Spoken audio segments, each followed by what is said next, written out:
Those who fear danger and destruction at the times of crisis are the ones who barely survive, but those who could create and build opportunities out of the same crisis are the ones whom we call the leaders. Yes, this is the common pattern that I see with superpowers. World wars, the same world wars that destroyed Europe, are well utilized by the United States to become the big boss. Global financial crisis accelerated China's growth. And today, Middle East crisis and global energy shock. There is no doubt this is India's moment to rise. But the real question is India ready? To understand India's capabilities, let's look at how India handled three major global crises in the recent past. When COVID hit the world, India was seen as the biggest victims of pandemic. A country of 1.4 billion population, crowded cities, questionable healthcare infrastructure, and constant doubts about hygiene standards. A system that appeared to collapse under pressure. In the early days, it almost looked like that. India was importing basic PPE kits. But then, India didn't panic. India adapted. Within months, India transformed into one of the largest PPE manufacturing hubs of the world. From dependency to self-reliance. India didn't stop with just surviving the pandemic, but took a bigger leap to build a solution. India developed the most successful indigenous vaccine at a much reduced cost. Backed by the world's largest vaccine manufacturer, India ramped up vaccine production at an unimaginable speed. And the way India managed the logistics of vaccinating billions of population. How can we forget Arogya Setu app? At those times when even the superpowers kept hoarding, India started sharing. India not only vaccinated billions of Indians but also exported millions of life-saving vaccines to the much needed countries of Asia, Africa and Latin America at zero cost. Through Vaccine Maitri, India made a statement. The country that was expected to be the biggest victims of pandemic finally was ranked far lower in per capita deaths when compared to many developed nations. Through COVID management, India showed the world how crisis management can be done. Despite the population of 1.4 billion, India achieved what seems to be impossible. India didn't just survive the pandemic. India made a statement through Vaccine Maitri. Russia-Ukraine war threw the world into global energy crisis. For most of the countries, energy security became a matter of survival.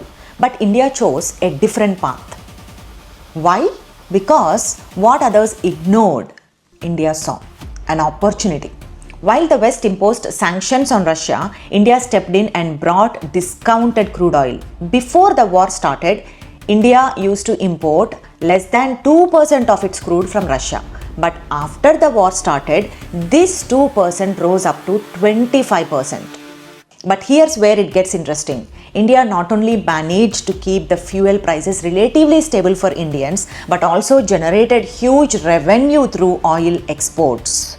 See, there is a difference between the oil we get from Russia and the oil we get from Middle East. Russian oil is more crude. So India had to build massive refinery network to refine the Russian crude.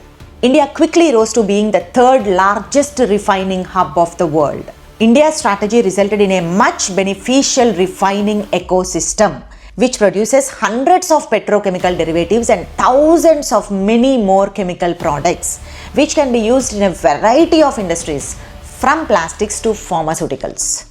India used the Russia-Ukraine war crisis to rewire the energy map. And India turned into a critical energy supplier during the global shortage. Recent tariff wars showed us how wars are not just fought with missiles, but with trade restrictions and sanctions. The economic battle between the United States and China resulted in China plus one strategy. In such an uncertain world, countries started looking for a reliable, stable and sustainable trade partner. India quickly stepped into that role. And the result? India successfully completed major trade agreements with European Union, United Kingdom and the Gulf. And the trade deal with Europe that was stuck for 18 years suddenly gained momentum. That was not just a coincidence, that's a shift. When the world appears so volatile, India is seen as a stable, reliable economic pillar. And the result? Today, India has been the fastest growing economy, much ahead of the United States, Europe, and even China. The way India handled these three major global crises, India did not just protect itself from crisis, but India positioned itself to create opportunity out of every crisis. Today, with the tensions dangerously escalating between Iran, Israel, and United States, Middle East is totally pushed into uncertainty, instability. For decades, the Gulf has relied on just one superpower for their security, to an extent that they even traded their fuel in dollars. But today, the real conflict made them realize how dangerous it is to completely rely on just one country for their own security. And this is where the doors will open for India. Because the Gulf wants to diversify not only their trade but also their strategic and security partnerships. Through Operation Sindoor, India showed our precision. India showed how rapidly our defense capabilities have increased. Very soon, we are going to see India unlock billions of dollars in defense exports, creating high-tech manufacturing jobs. And the new position that India is going to take with this Middle East crisis is the most trusted security partner to the Gulf. Just wait and see.